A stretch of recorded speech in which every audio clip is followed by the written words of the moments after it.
So this one we don't need to talk so much about, right? Well, maybe something. Kai, what is your memory of why we went into creating this program? What, how did we start this? Like, why was this a joy for us to bring to the world? Well, we've been doing this for like 30 years. And then we started seeing that some people kind of um, disappeared from the NVC kind of from learning. And we also saw that there were some things that people were learning that we thought was not really helpful. It's like a bug in the system. So instead of complaining about it, we thought, what could we do about it? So that's what I remember. Yeah. This is a couple of years now, so this has been cooking for some time. I also remember us both being inspired by integral theory, integral psychology, and both of us getting kind of nurtured by looking at nonviolent communication through the eyes of developmental theories or the approach of nonviolent communication, but actually growing into other levels of ourselves, other more perspectives, and how much that has informed us and helped us. Yeah. Yeah, like you and me, we grow into nonviolent communication and you will also grow out of it. It's like uh so we want to kind of have that in awareness. Mhm.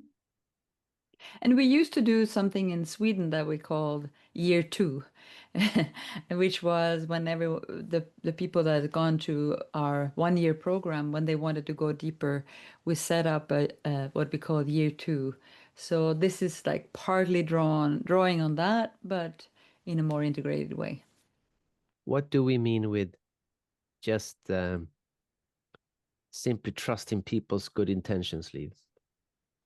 Well, I would say that in nonviolent communication, we go into it with certain kind of perspectives that is many times useful, like the idea that there are always human needs behind actions and so on. And then when that doesn't become kind of obvious in all interactions, some people lose hope. Well, this is just useful when other people agree with us about nonviolent communication. And we want to see how we can use those principles even going deeper than that. That's my understanding of. Do you want to add something to that, Kai? Yeah, for I think the discussion also came from when the Ukraine was attacked by Russians, how a lot of people responded. So the idea that probably the more difficult things learning about nonviolent communication is about protective use of force. Almost everyone knows about the words, but then when we need to act on it, not everyone is able to do that. So that was also drawn from that. And the learnings that you brought with you from Kiev when you were there. And this is like a repetition a little bit. We want to see humans in a way that we know that they can both cause harm, but they can also contribute. So we want to hold both things and not to be naive that everyone wants well, even though they have needs, because it's pretty obvious in the world that people are getting hurt. So we need to relate to that. And I think this is clear for everyone that is on the call today, from what I see who is here, that it's clear that NVC has many strengths, that it creates connection, it supports empathy, cooperation, inclusion, and so on. It has so many strengths. And for me, it's one of the reasons why I've kept doing that, even if I've been inspired by other sources as well. Yeah. And I think this is why we like nonviolent communication. But it's like you eat a cake because you like the cake. It's sweet and yeah, it has the right jelly on it, and maybe it's even your birthday cake. But if you eat too much of it, it kind of loses its fun. And so that's the same with a nonviolent communication. If we only do one side and a little bit too much, then it starts to cost. And these might be some of the costs or pitfalls. Yeah, and this comes from what we have seen, that some people become, first they are naively idealistic, and I must say I have been like, I think this will solve everything. NVC will solve every problem on earth. If we just can communicate, we will just, that's all we kind of need. Naively putting all my eggs in one hat. Uh, and then struggle to set boundaries because, well, if I believe that everything is kind of the way it is in my dream world, then I don't set boundaries. And then it's easy to get taken advantage of and become disillusioned. We might even turn demanding. I think everyone has that kind of phase learning NVC where we go like, but why is the other person not listening to me? Why is my mother not listening to me? Why are my friends not listening to me? But I've been listening to you now for like 30 minutes, and now you should listen to me. Yeah, so we kind of, the dream of having connection can become very demanding and kind of judgmental when people don't live up to the standard we have set. And many times say to people that have gone to our program, I say, but you've been studying this for 2, 3, 4, 5 years. And the poor person you're putting the demand on maybe never even read a book about communication. And still we put demands on them. Yeah. And then we get disappointed. And then, of course, we think it's NVC. It's nonviolent communication's fault. It's not good enough because we were not able to live in this dream scenario. So it's both about holding both sides of the coin, remembering there's two sides. We call them empathy and honesty sometimes. We want to look for the balance. It's about me and it's about you. And those are kind of hard things for us to learn. So one of the things for this program that we would like to look at is, well, the question is there, can we share NVC as a process rather than creating dogma or hold on to static ideas? The last year for me, I've been really looking into needs, the concept of needs, and the idea that needs are universal. And what does it mean? And where did it start? When did people start talking about needs as universal? And I've come to so many different places inside when I'm not just holding on to the simple idea that, well, behind there are needs behind every action or every word that someone says. Instead of holding on to that as a dogma, I'd say, what's the proof for that? Is the proof that I see it, or is it the proof that the other person sees it?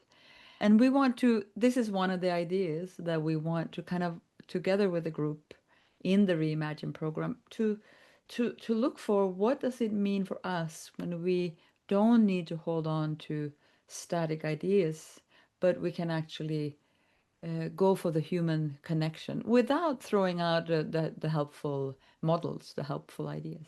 So there's a qualitative difference when we are thinking that we know what is right. And it might be that we all have needs or we have the same needs, or only if I listen to you, then X and Y will happen.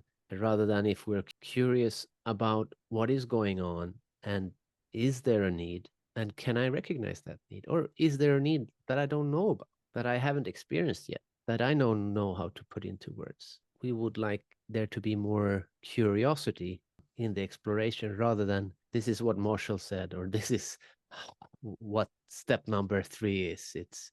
And we're going to learn how to fish as well. Is that right, Liv? I'm always curious to learn from other trainers and teachers. And I just signed up for a training with someone, not an NVC trainer, but someone else that works with anger.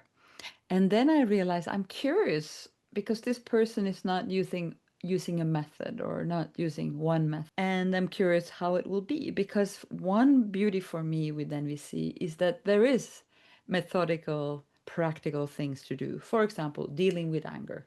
How do we do that? So we always know we can do something concrete. I can choose this, I can look for the needs, I can look for the judgment, and I can work on it like methodically.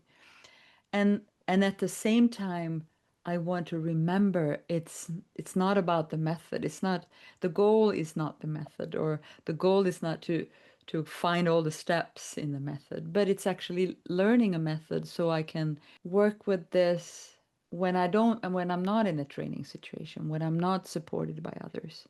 So for me, one of the parts we want to do in the program is to kind of balance those two.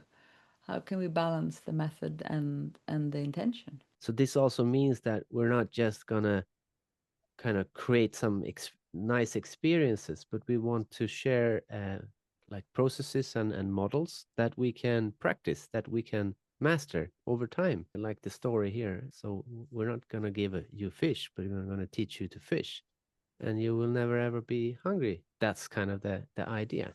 Yeah. Wasn't that nicely put? Yeah. And that is exactly this. Horizontal growth means learning skills and techniques and becoming more skillful. So we're going to do that. But we also want to support what we call vertical growth. Do you want to describe what vertical growth is, Kai? If you imagine when you were a kid, you had an experience of the world, and maybe you were like me, you thought after you learn how to tie your shoelaces that you thought you know everything. And then when you become a parent and you get your own child, you can relate that you've been a child yourself, but your child hasn't been a parent yet. So now you have like a different perspective on situation. So vertical growth is a little bit like climbing a mountain. The higher you get, you will see different things and you will interpret what is going on differently. I have a strong memory of having a conversation with Marshall 25 years ago, that he was amazed by someone how they would interpret like the Bible or like very traditional texts, totally different than most people would do. So that was like my first taste of vertical growth, just being aware that we can actually interpret things very differently, having a different kind of logic in how we think, and that's kind of exciting to explore. So we're going to do that. The center of the program is actually 3 relationships.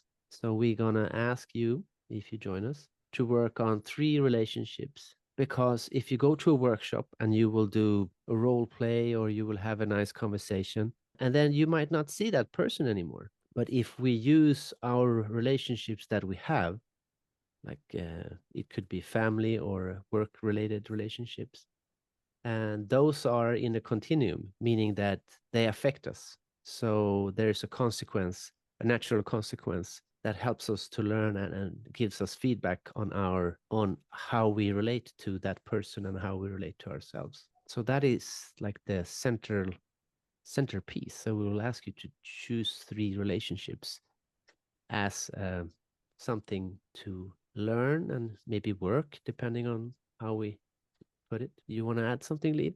I put in the chat, and we talked about having working on your relationship to yourself, meaning how do you take care of your health? How do you take care of your spiritual life? How do you take care of your health, your physical health? And how do you take care of your creativity? That kind of that relationship. How do you actually work on that very practically? And secondly, a person close to you that you want to deepen your connection to. Maybe there's no sense of problem or anything, but it's like it's just not giving you as much joy as you would like. And then the third one might be someone that you might have a struggle with connecting to, and it might even be a person you don't know, like a political person or a person that is in the world, and every time you see something about this person, you're stirred up. So this is, for example, what we mean with 3 relationships. And it could be also someone close to you. Yeah. Like you could choose me, Liv, if you would like. Yeah. Yeah. I don't understand why you would, but you could. Yeah, it's because our relationship is always perfect. It has no flaws. So that was the presentation, right? Yeah, we could probably So say now much we're more. now we're curious if you have questions or